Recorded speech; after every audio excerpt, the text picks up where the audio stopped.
And we're excited to really uncover a lot of things like why you got into video, why you're sharing about video, why you got into real estate. And honestly, it's, in real estate and any other field, video is so important. And, anytime I can kind of see that spark in someone's eye when I tell them what video can do for them, what it did for me, what's possible for them.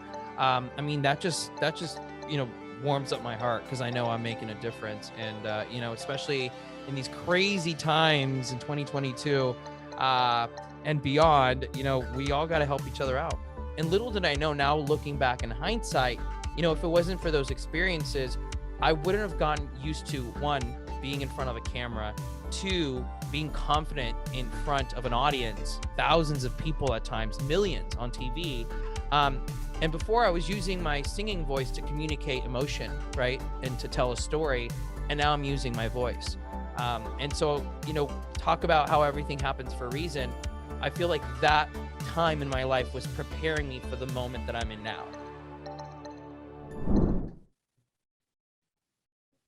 Welcome to the Top Real Estate Influencers podcast with your hosts, Mario Hurley and myself, Alex Montalenti. Today, we have the pleasure, honor to be with Ivan Estrada. Ivan Estrada is a top real estate influencer, but not only that, he's explored multiple channels. He's got a course coming out on video. He's got a best-selling book that you can see in all the airports.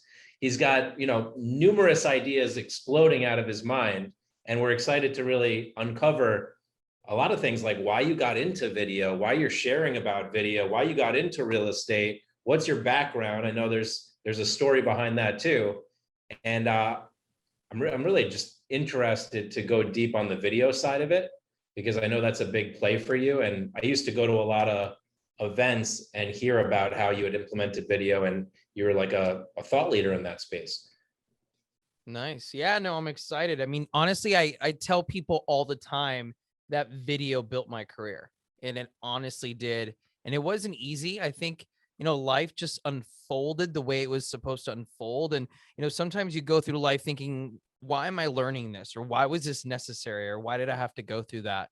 And, the whole thing, that video ended up being my secret weapon at the beginning of my career. And it still is my secret weapon. And just year after year, I'm just figuring out, how can I increase my videos? How can I make them more enjoyable, more engagement, more educational, more fun, more me?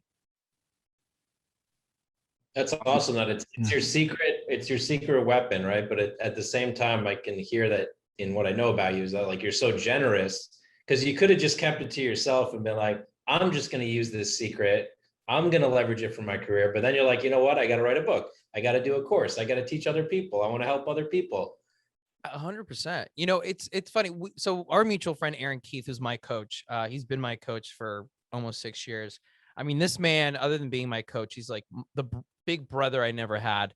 And, he's taught me so many incredible life lessons. And one of the biggest ones was, in order to receive more, you need to give, right? You need to give more. And so I can say true testament that does exist. And it is true. Like, the more I give to others, the more I receive. And honestly, it's, in real estate and any other field, video is so important. And, anytime I can kind of see that spark in someone's eye when I tell them what video can do for them, what it did for me, what's possible for them. That just, warms up my heart because I know I'm making a difference. And, especially in these crazy times in 2022, and beyond, we all got to help each other out. Absolutely. So tell us straight out, like, what's your mission? Because you're out there, you're producing content, really valuable content. This is the kind of stuff we consider, something that a leader would do, something that an influencer would do. But what's like the long-term goal? What are you out to achieve? So I would say 5+ years ago, I was coming into myself of not really knowing who I was. Real estate was going great. I loved it, but I was still, there was something inside of me that just didn't feel fulfilled.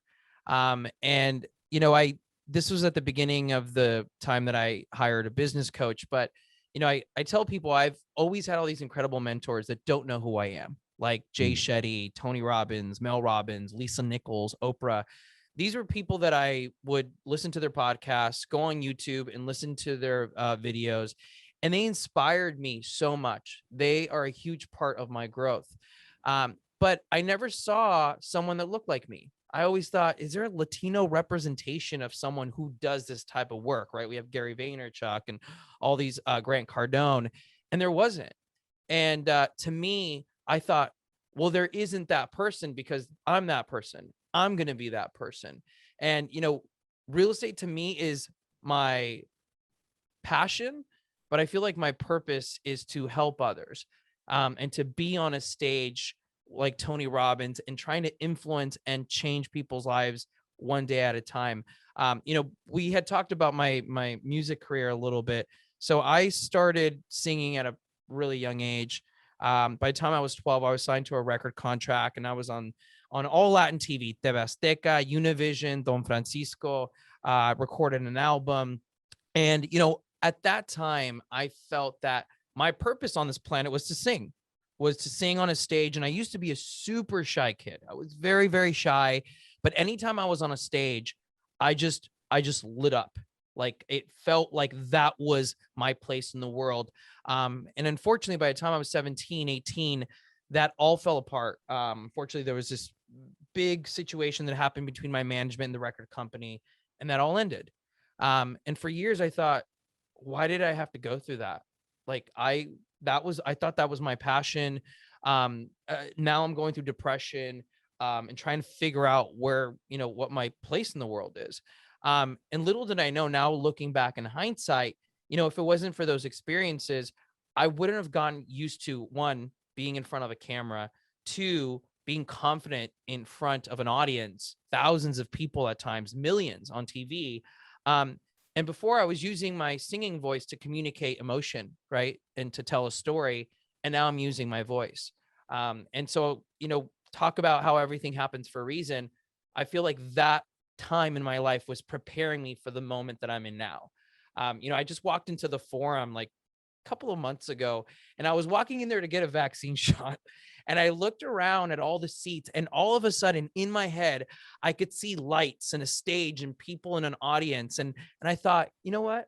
One day I'm going to be in this forum one day with some of those heavy hitters that I look up to as my mentors, empowering people to live their best life. What forum are you talking that's about? what I want to do. Huh? What forum are you talking about? Not the forum, actually. Yeah, the forum in Los Angeles. The Landmark Forum.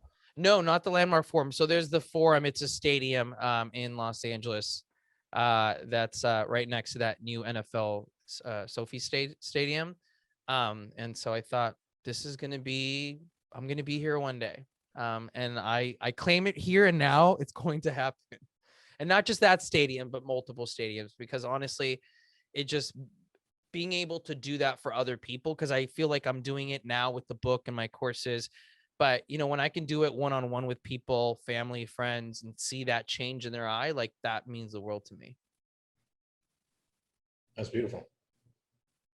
To me, if I may, it seems that at the beginning, your role was to be an entertainer. On other TV stations, Right. probably I saw you because I used to watch Spanish TV back in the days a lot.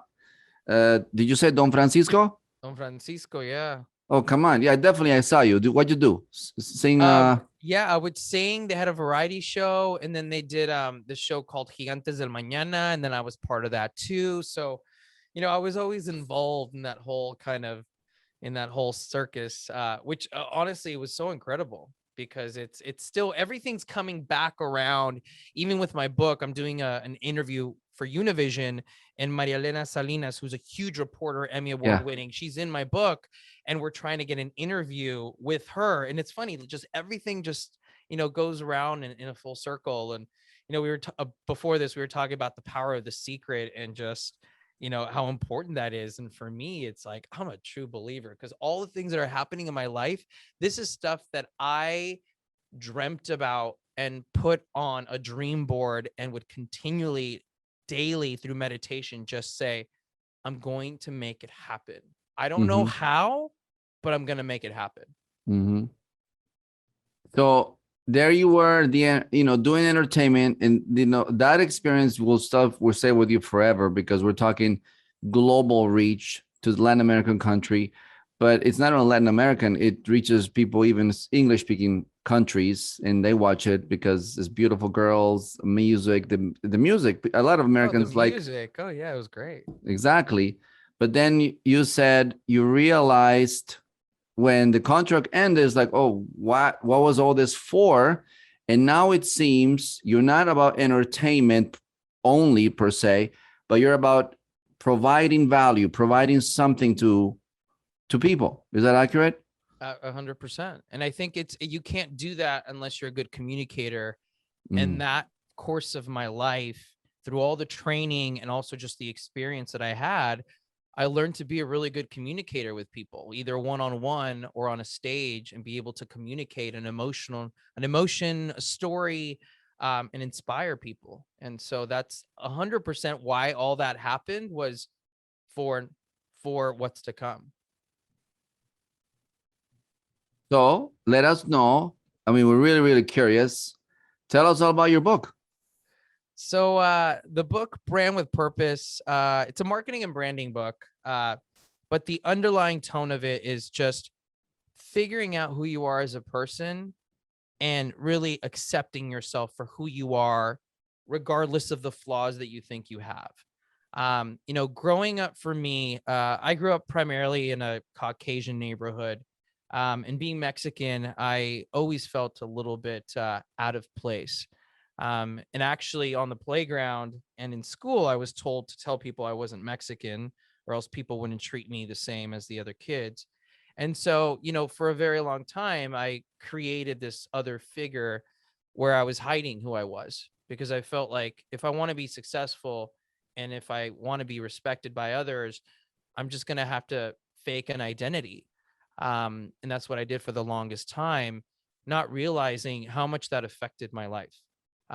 Because of that, and multiple other things that I had to go through in the music industry as well. As good as that was, there's a lot of things that came with me that weren't as positive, that led to addiction, alcohol, drugs at times, to kind of numb myself to this person that I was becoming, that I honestly, at one point, I just didn't know who I was anymore.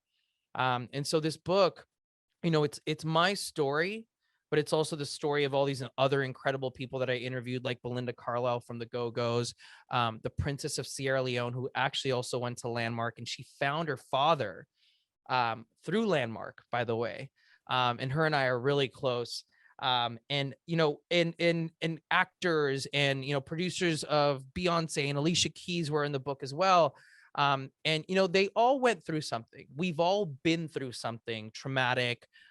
We all, to a level, have some type of shame or story that we've attached to our narrative and who we are, that can hold us back from what we really want in life. And it wasn't until I accepted myself fully and really loved myself to the core, which I can honestly say I do now. That's when my life opened up, right? That's when my clients really got to see me for the first time. That's when my family really got to see me for the first time.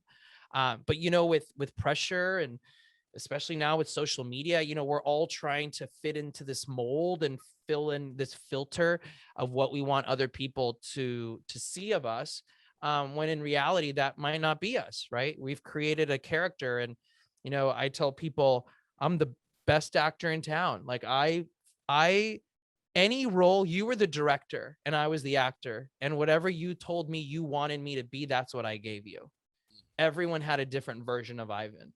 Wow. And I was just exhausted. I was tired and I was done. I said, I can't do this anymore, because that's what led to addiction, right? And that's what led to the drinking and bad habits and all the other stuff that I had to use to kind of fill in that void.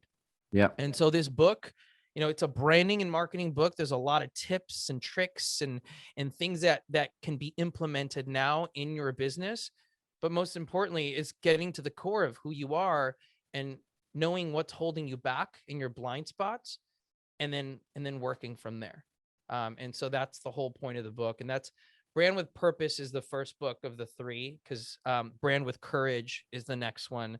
that I'm already starting to work on. You got a trilogy. It's going to be a trilogy, right? A trilogy. So we'll have Brand with Courage as the second book. And then the last one will be Brand with Love. Oh, that's incredible. To kind of wrap a bow around that whole, You- trilogy of the set. Yeah, Ivan, you're the first guest we have that not only talks about your successes in life, your experience, but you're actually talking to us about your personal journey. And you know, you're being kind with us and generous by sharing with us your life, which the reality is every single person has gone through something. Even our most successful guests we've spoken to, they didn't share. We didn't ask them, hey, so did you ever deal with, you know, trauma or addiction? And people generally are not that open to just talk about their lives. So what makes you be so free? And like, you know, here you are in this public forum to tell us your life story that you dealt with addiction and stuff. You know, I think in the past, like I said, I painted the picture people wanted for them to see of me. And, you know, as I started becoming comfortable with who I was as a person, right? And this is a process. This has been years and years of first wanting to be aware, right? I think it's step number one is wanting to see a change, right? And then 2 is becoming aware of those things that are holding you back. And 3 is then figuring out a plan of action, which for me was a combination of therapy, opening up with my mother and father about things that I wasn't very proud of, right? Which actually connected me to my mom and dad. Like now we are more connected now than we have ever been. And in the book, at the end of the chapter, it's the interview of my father and my mother, of us together. And that was incredibly powerful. And so, you know, the more I open up, like the more I continue to heal and the more I help other people heal, because I've realized that, you know, we all connect through challenges and obstacles. And I could be here and say, yeah, my life is fabulous. And, you know, I'm making millions of dollars in real estate and I'm doing all these shows and that's great. But that's not going to do anything. I think where people really find the value is in knowing that they're not alone and that there's other people out there that may seem like they have their shit together, but behind the scenes, it's like, it's insanity, right? But to at least show them that it's possible to kind of to work at making things as best as possible, of being centered. And the more I'm open with other people, like I said, it's helping me heal. But the more I do it, the more other people then come to me and say, I'm so glad you talked about that because I'm dealing with that, or my mom's dealing with that, or my brother's dealing with that. How can I help them, or how can I help myself? And again, that's just, I think as a kid, I've always been like that. I was the kid in the playground who, if someone was alone, I was the one who walked up to him and said hi and introduced him to other people. I've always been like that.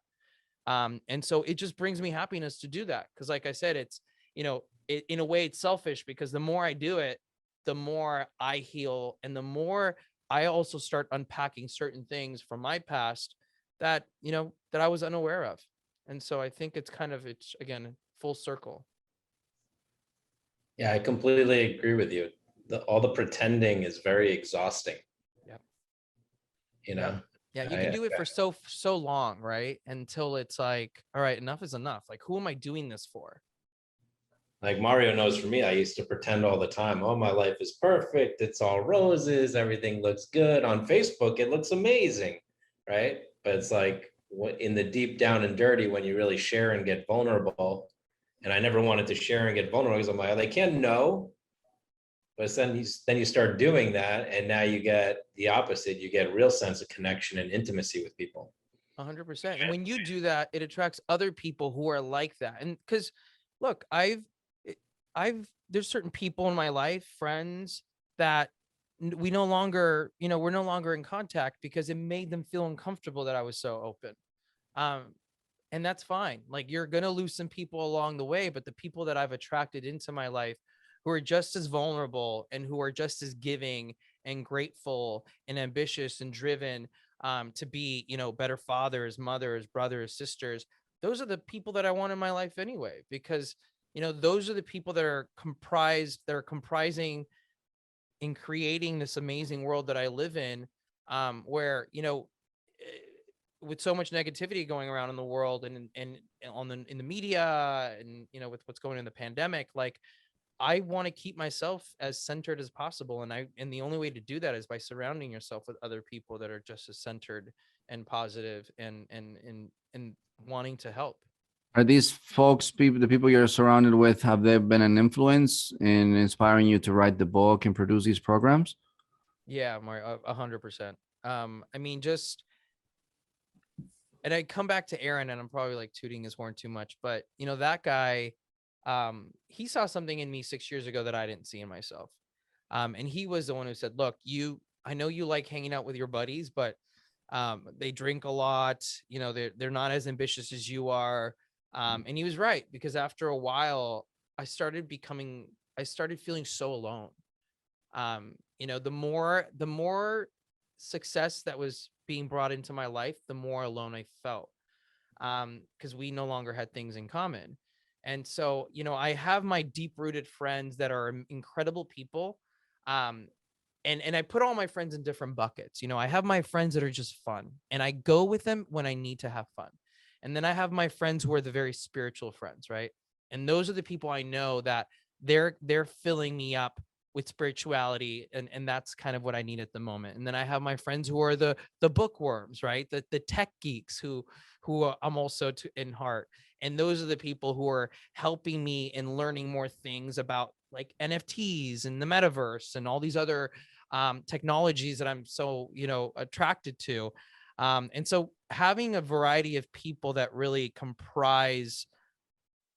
who comprise like the pie chart of what Ivan is who I want to circle myself with. You know, those are the people that when I tell them an idea of like, hey, I want to do this, like I'm putting this course together and it's going to have like artificial intelligence in the background, it's going to do this and that. If I were to tell regular friends, it'd be like, oh, that seems like a lot of work. Oh, that seems like a lot of money. Oh, what if nobody buys it, right? And if I tell my other friends who are just in the similar mindset that I am, they're like, oh my God, that's so awesome. Like, how can I help you? I have a friend who can help you. Let me know if you need any support or if you wanted me to be a beta tester. Like, it's a whole different, you know, mentality behind it. And so obviously the people that you surround yourself with, you know, there's certain people that you can't, you know, that you don't pick, right? Like your family, right? But, you know, friends and other people that surround you every single day, you do have that choice. And I've made the choice in my 30s I got to keep a clean bucket, right? No negativity, no narcissism, no ego, none of that. Yeah, and I commend you on the fact that your approach is holistic. You're not just focusing on real estate or this product or this, but you're actually sharing your entire story, and you continue to share your humanity. As a matter of fact, we in our own company, we kind of got a wake up call just a day ago when we realized, wait a minute, we're like focused on performing and improving our numbers and all that, and we stopped actually hanging out. We stopped telling each other how much we love each other in the company. So it's great. Your approach is you're showing your human side. You're showing the quality of work you have done. You have a purpose, but you never lose the human touch. Like I feel like I'm getting to know you. Like, oh man, we could hang out. Like I like to hang out with you. You sound like somebody I could get along with. I could understand. You know, you don't have that persona, right? Where I'm like, all I know is your accomplishments. Bravo. But it's like, no, I get to know the person. So that's beautiful. Yeah. Like they say in LA, they're like, whenever you meet someone, you're meeting their agent, right? You don't really get to meet the real person till down the road. And for me, I don't have time for that. Like I just show people this is it, take it or leave it, right? Yeah, absolutely. So let us know. We'd love to know now, because here's one thing we're doing, right? We are encouraging all of our folks in real estate to begin really embracing video, right? But what do you tell them? Like, what would be like, because you have so much experience, but how do you talk to somebody who's camera shy or somebody who doesn't know if they're gonna blow it, etc.? What would you suggest to them? So the first step, because I can give people all the advice on content and where to post it and how to post it. I think the first step is trying to get yourself out of your own way. And what that means is, a lot of people are afraid of how they look, right? They don't like how they look. They don't like how they sound. They judge themselves because they look at themselves in a mirror and then they'll look at themselves on video and they're like, oh my God, that's not me, right? Because their subconscious is not connecting because a freaking mirror is like a reflection, right? It's inverted. It's not really how you look like, it's how you look in this video. And so I remember as a kid, because I had trouble. I had trouble with my voice because I felt like it was too high pitched. I hated it. And then I had troubles with how I looked.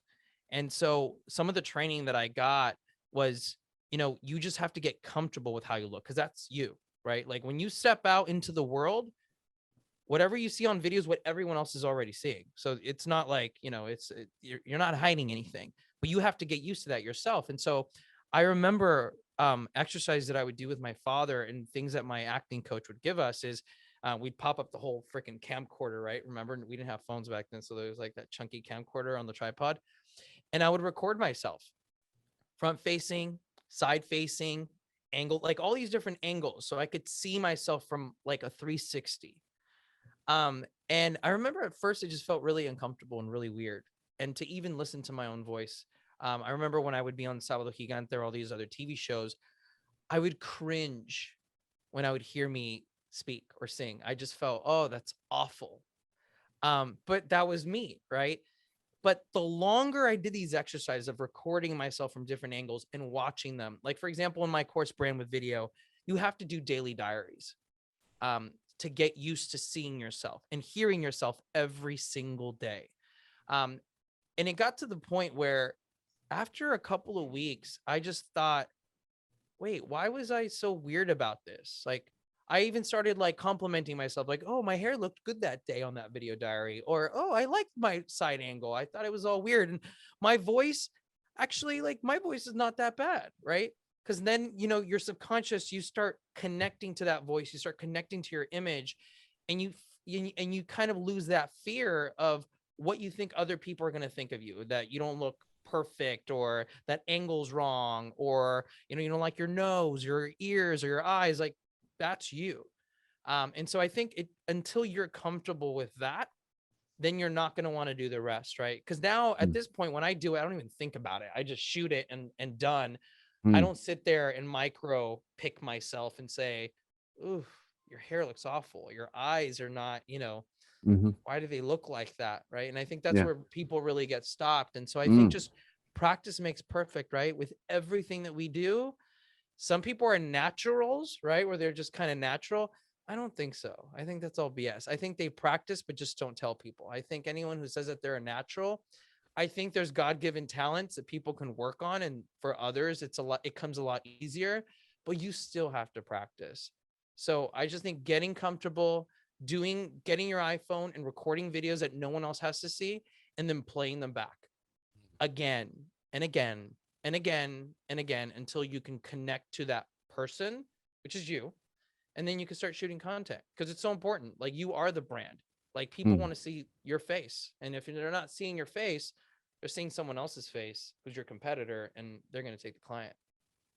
Yeah. But what do you say to folks? Because I mean, I see you. When did you start in the world of entertainment? I was 11. So I would say, look at this guy. He's got all this experience. I'm a 41-year-old real estate agent. These kids with their Instagram, what am I supposed to do with this thing? Yeah. What did you say to them? Well, even kids with their Instagram, like I used to think I was under the false pretenses that I would look at these TikTokers and say like, wow, they're so good. They're so good. It just comes natural to them because, obviously they've had cell phones when I didn't have a cell phone, right? Like we weren't raised with the cell phone that had a camera on it and a video. But the more and more I studied them, because I wanted to make sure that this video course that I was producing was for all ages. The more I asked them questions, the more I realized that they still suffer through I don't look good enough. I don't like how I look. I don't like how I sound. But the difference is that they push themselves through it, right? Like they will push themselves through it because their friends are doing it, because their classroom mates are doing it. They want to do it, even though they still get all the insecurities that us as adults also get. They just, they just go for it. And, I have friends that are in their 40s, 50s, and 60s who, again, they themselves are holding themselves back, because then they're like, I don't know. I'm like, you do know. Like, all you have to do is do this, press record.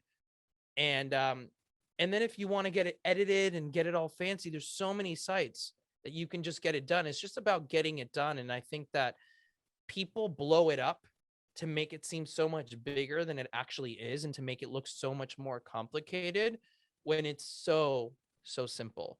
And that's what I'm trying to teach people with the course. It's really simple, right? Because once you do it, it's like everything else.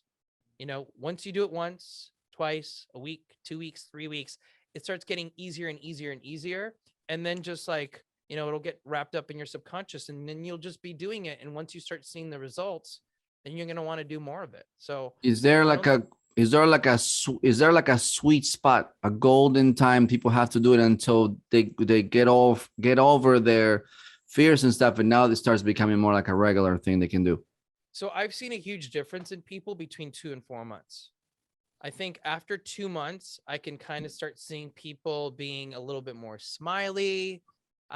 They're using more of their hands because they feel a lot more comfortable.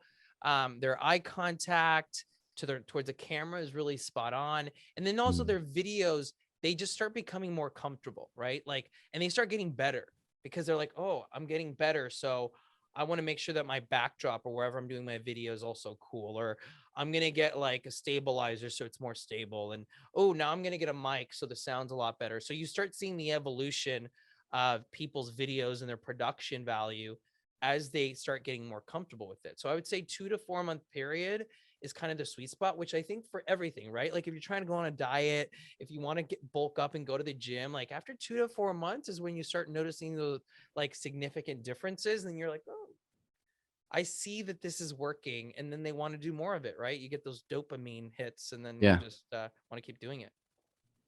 I remember when I first got into doing a lot of video, I got thrown into it.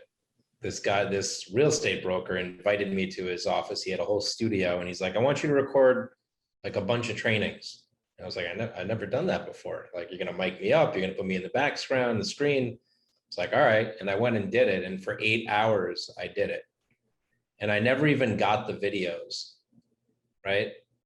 But the whole practice of it immersed me into it, where it was just like, okay, this is what it feels like. This is what it looks like. This is what I feel like. This is what I sound like. And they're like, oh, you're doing a great job. And it probably sucked, right? I didn't even see the videos, but immersing myself into it. Some people want to put their toes in the water. And like, I'm the type that I just go dive in, and then I see, all right, let's go make a mess, and then I'll clean it up. But that was that 8 hour experience was really what broke me to really, then I hired somebody to start doing the videos for me like the next week. I was like, all right, now I get a professional to do it for me. Exactly. And you just want to keep pushing yourself more and more. Like once you actually start getting more comfortable and you're like, okay, now I'm going to get a videographer. And now it's like, oh, well, we're doing one type of video content. What if we can do other types of content? And then it just kind of like unravels from there. And I actually I was just thinking about this right now. Like, I don't know why this came to mind, like support groups, right? Anytime I've done anything major that's been in a way life-changing to a degree has always been in groups. Like for example, I hate cold water. I've always hated cold water, and taking cold showers to me was just something that I just that was something that was never going to happen for me. I just don't like it. And I belong to a group and here in Los Angeles, and there was the ice bath challenge. And so we all had to go in an ice bath for 5 minutes each. I don't know what came over me, but I said, I think I need to do this. Right. And there was probably like 20 of us. And when you put yourself in groups like that, you don't want to seem like the weenie, right? Like you want to okay, well, now everyone's here looking at me. I got to do it. And since that moment I did it and it was tough, I now take cold showers every morning. And I have to be honest, that's also changed my mindset, because it's something that I don't want to do that I get to do. And then I get that dopamine shot. And then my mind just keeps looking for other things to do that are difficult throughout the day so that I can get another piece of dopamine. And so putting together video support groups, right? Cause if you're in a group, 4 agents in your office and everyone's doing it, you're going to want to do it too. Right. And saying hey guys, there's this group of 4 of us. We're all going to do 2 pieces of video content this week. This is what we're going to do it on. And then on Friday, you know, you either all do it together or then you like show them what you did. Cause if sometimes like some people they just need that, you know, togetherness, that push, you know, like every group that I've been a part of, including Landmark. And this is not endorsed by Landmark, by the way. It's all in groups, right? Like you're in groups. And when you're in a group, it kind of pushes you to step out of your comfort zone. And you don't want to be the last man standing, right? You don't want to be the last one left behind. You want to perform. You don't want to be the Lone Ranger. I'll figure it out my own way one day. Without that group, it would, it would have taken a lot longer. I know myself.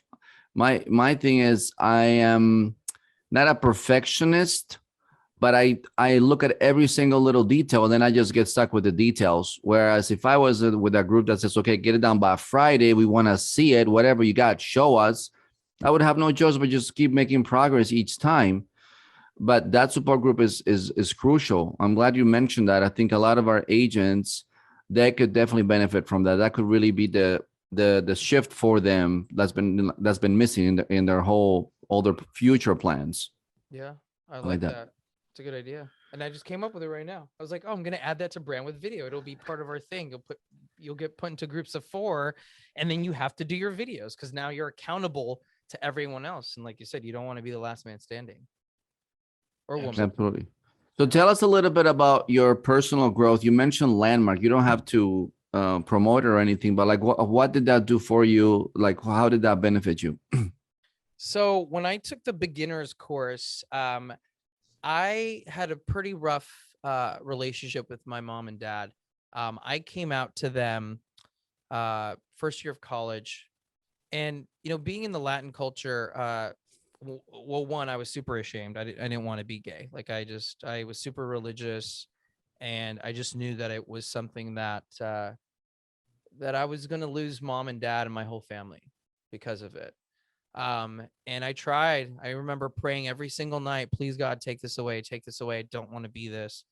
And when I came out to my parents, unfortunately, we had to part ways for a little bit. They weren't ready for that. And that kind of that situation, I have to say, was one of the roughest experiences of my life, because I felt that anything that was ever important to me was ripped from me within seconds. And so, as life went by, we started coming together. But there was always something there was a lot that wasn't said. And for me, the tape that was playing in the back of my mind was, if you're not good enough for your mom and dad, you're not good enough for anyone else. And so, that was my narrative. That was what controlled me for, I would say, most of my 20s. And, even though by late 20s, I was very comfortable with who I was, and they were to the point where they were comfortable, and we had a much better relationship, but there was still a lot that hadn't been said. And I remember going to Landmark, and I had no idea what I was going for. One of my managers at one of my real estate offices paid for it, because he said, Ivan, you have so much potential, but something is holding you back. And so it was on the second day. First day, I was like, oh, why am I here? This is mind control. I was Googling and seeing all the negative press, right? And rolling my eyes in every direction on the first day. And by the second day, I started really getting immersed in the stories and in some of the teachings. And I remember Manal, who was my instructor, and I love her to death. She had a story about her father, and about her father had passed, and unfortunately there was something that happened in their relationship where she never got to say that she was sorry. And she never really got to know her father, because they had kind of estranged each other from each other because of something that had happened. And most of it was miscommunication. And so when she told that story, I started crying, and I tried to hide it. And I was like, no, I can't do this. And I was in the front row too. And she came to me and she said, why are you crying? And I said, nothing. That was a very sad story. She's like, nope, it's not about the story. Something inside of you was triggered. What was it? And after she pulled and pulled, I said, I'm never going to be good enough for my mom and dad. I was a huge disappointment. And she said, I need you to grab your phone and I need you to call them right now and tell them exactly what you just told me. And I said, absolutely not. There's no way in hell. Our relationship is as good as it's going to be. I'm not gonna put that at risk. And she said, that's what you came here to get, Ivan. So go and get it. And so I went, she's like, go outside in the hallway and do it. So I literally went from the hallway to the elevator. I was like, no, I'm going to do it downstairs. So I went to the lobby. Nope, not here. Lobby to the parking garage to my car to the roof, until I was like, there was nowhere else to go. I was like, it's either the roof or I have to jump down. And so I called my mom and dad, and I was crying. I couldn't even breathe. And of course my mom, she's always like, oh my God, you've been in an accident. Cause anytime something's happening, she's like, you've been in an accident. And I said, no. I'm not in an accident, but, I told you about the course that I'm taking. And I just, I guess I want to talk to you and dad. He's like, yeah, I have you on speaker. And I said, Mom, I just want to apologize for being a disappointment to the two of you. I did the best that I could to be normal. And I wasn't able to do that. So I'm sorry I've disappointed the two of you, and I'm sorry I couldn't be better. And I just remember there was like this pause for a second, and I heard my mom kind of take a big deep breath, like as she was about to start crying, which I think she was crying. And my father took the phone and said, son, what are you talking about?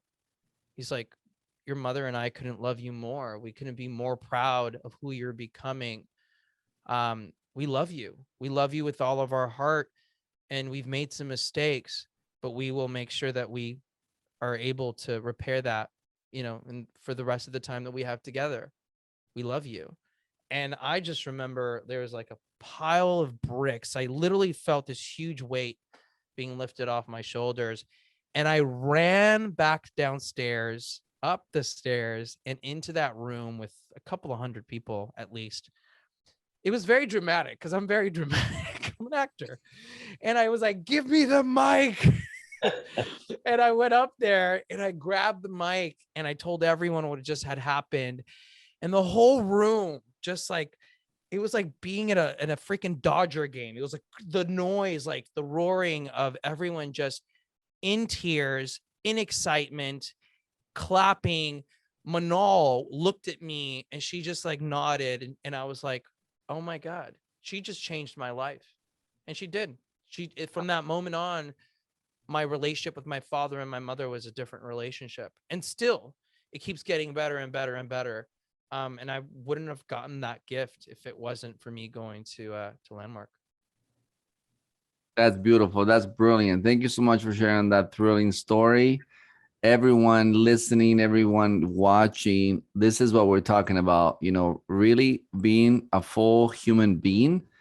That's what allows you to actually enjoy your successes. It's not just lots of money. Like you said, all the money, all the fame, all it does, nothing. You still could feel lonely, surrounded by lots of people and having zero connection. So that's amazing. I'm very happy for you. Thank you for sharing the story of connecting with your parents, your family. That's like really the root of all of us, right? That's where we get to define who we are. Are we loved? Are we accepted? That's amazing. Exactly. Like when we were talking about, if, we want to go back to brand, that was the foundation of my brand. That's where I picked it up, right? Mom and dad, like the principles and values we were talking about there earlier as well. All the values and principles that I live my life by, and that honestly have contributed to a huge amount of my success, was taught through my mother and father, right? Like we didn't have a lot of money. My dad was a janitor. He still is a janitor at a middle school. And, they did the best that they could financially, but the things that you can't buy with money, like the experiences that I had as a kid and everything that they taught me, from hard work to determination to attention to detail to really believing in myself, all of that came through them.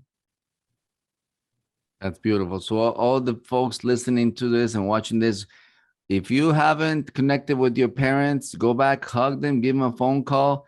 That might be that breakthrough. That might be that shift in your business, in your life that's missing. Because let's be honest, like you don't get to move forward until you first deal with all these things holding you back. 100%. Amazing.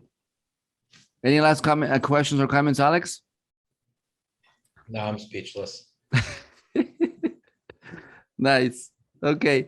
Well, Ivan, it's been amazing having you as our guest. Thank you for sharing not just about your business and your success, but really your heart. We would love to have you back in the future. Share with us the progress and growth you're making in your business and in your career, and also how many people you're touching, and how much this is inspiring you. Absolutely. No, I'll be up and mark my words, 2 years from now, we're going to be like, yep, you'll be able to see me, Tony Robbins, Jay Shetty, and Lisa Nichols at the Staples Center. Just watch. I'm telling you, that's okay. I'm putting that flag down, and I'm putting it out there because I want it to happen, right? You got to put it out there, and you got to say ballsy shit, right, in order to commit to it. So I'm saying absolutely right now. Absolutely. We'll be there with you. We'll be there watching you 100%. I'm game. Thank you. Okay. Awesome.